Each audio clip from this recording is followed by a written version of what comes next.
In the last video, we spent a lot of time in this report here, which is the UTM report that I have created so that I can see the results of all the UTM links that I'm sharing.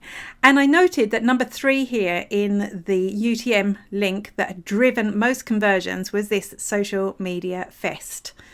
And I promised you that I was going to show you how you could see which talks and presentations that you give actually drive the best results.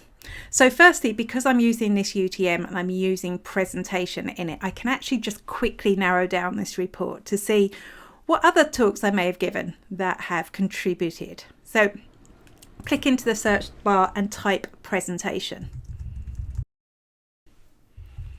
And now you can see it's narrowed down my results to just the UTM, just the source and medium that contain the word presentation.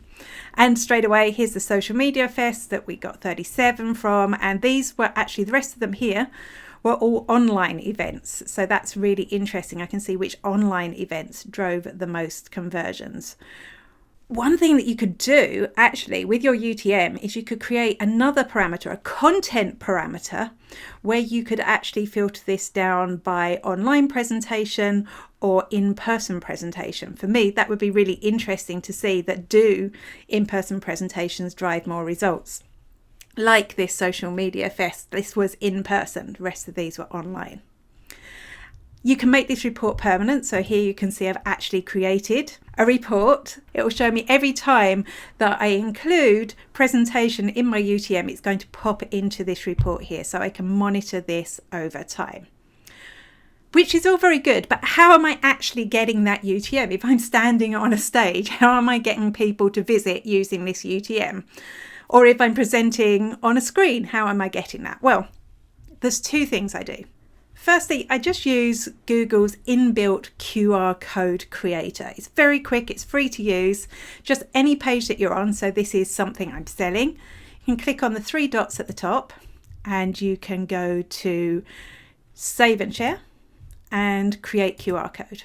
And you can see it's automatically created a QR code for me, but it's created a QR code for this page. It's not including my UTM parameters at the end. But I can just paste those in.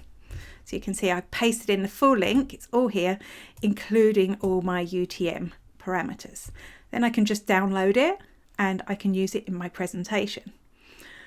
But not everyone who's watching will be able to grab their phone in time, right?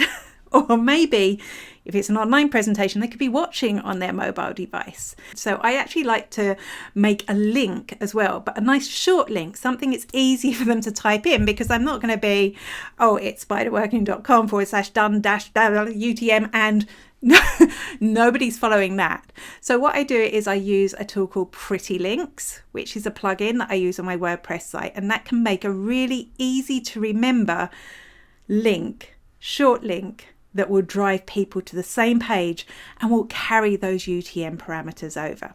And that's something we're going to talk about again when I talk about how you can measure the results you get from either guesting on a podcast or even from your own podcast.